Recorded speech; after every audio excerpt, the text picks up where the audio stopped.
My name is Adam Anderton. Yeah, sounds so confused there. And I'm here to talk about my experiences at Vibe. I've technically come here technically twice. But the first time I didn't really do anything much. Like it was in 2016 was like the time when I came originally, but like with my two sisters, I just kind of sat there and didn't do anything. But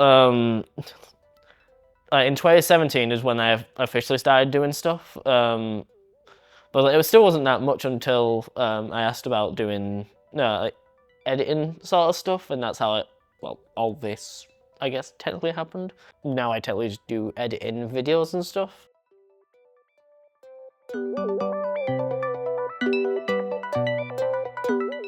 I don't actually remember the full first day. I remember I remember technically 2 separate days. One is when I actually started like doing stuff. It wasn't even that much, it was still just like randomly painting or like, helping with getting like the food and stuff. But the second actual day, I remember when I actually asked them about video editing. I have a channel as well, like separately. But back in like 2017, I was a bit like, oh, I don't know. I wanted to do it, but I was also like, no. So I asked them about that. And I remember because I was like, oh yeah, it's all right to ask things, Adam. So because around like 2017 to 2016, I was like coming pretty much like more like the mold of Adam completed. That's weird, you know? That's how it's said.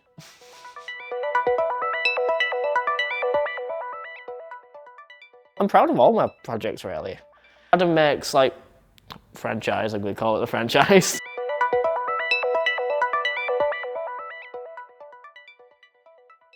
I'd say all of them really, like the Keyblade and the Elucidator. I'd say both of those are actually 2 of the most like ones I'm proud about. I guess like helping with the shutters as well, like that's something I'm also proud about. Because I put the fairy tale symbol on it and no one questioned it in the slightest, and I'm like, yes. But honestly, I guess just the Adam Mech's project sort of thing, that in general is the one that I guess like sticks out the most. I'd say I'm definitely much more like confident and like outgoing stuff these days, because back in like before like 2016, which 2016 is when I started going to college, surprisingly I just didn't talk for ages like during high school, because literally just did not like people. I was like, I don't care about anyone, because everyone was just like, no, to me, just because I was a bit weirder than everyone else. But I'd say it was like a duo, like partnership sort of thing, I guess, with the like, Vibe and college. It helped me to like, become more like confident in myself and be like, yes, let's just go. Because like back in 2016, again, I was like just very much like, cool. Like just didn't really care too much about things. I mean, I cared about people obviously, but like I just didn't very much talk. Like right up to now, like I just ramble on.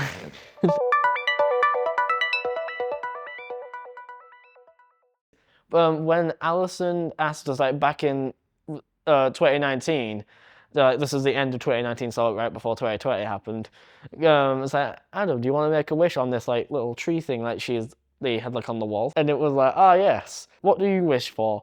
And I clearly did the wrong one. I wished for a purge of stupid people. And then a few months later, we were in lockdown. Whoops. A place like Vibe is much more like helpful for like younger people. It helps them become like more than what they thought they could be. If someone wants to do like music or something like that, if they're like, oh no, I probably couldn't do that sort of thing, Vibe will help them do that sort of thing. I didn't think I could make 2 swords, and now I've made 2. You'd surprise yourself if you just put yourself a little bit out there, and I think that's what Vibe does. Pretty much helps you to go beyond what you think your own like limit sort of is. They don't pressure you at all. It's like when you want to progress yourself. If I had to like describe Vibe in 3 words, it's very hard to like condense it down to 3 words, but to an anime guy, an anime fan like me, this makes sense. To others it might not. Like it's like push past limits. Some of the stuff that I've like learned from doing my video editing and all that stuff with Harry is, well, obviously the main thing is actually knowing of a device sort of thing that actually helps you edit, because beforehand I was just using my actual PS4, which isn't the best thing to edit with. Well, how I think I can use those skills, like now, out in like, in the wilderness, not the wilderness, my outside life, is that I think like now I'm confident enough to get this DaVinci Resolve on my own and like do stuff with it now, because now that I know what I can do, like with the help of Harry, I can just do that stuff confidently now on my own and possibly make my like YouTube channel sort of better. Do you want to plug your YouTube channel? Son of a gun, yes I do. My YouTube channel is Errorbud, like capital E and then Bud. What I mainly just do is I just do like playthroughs of like games.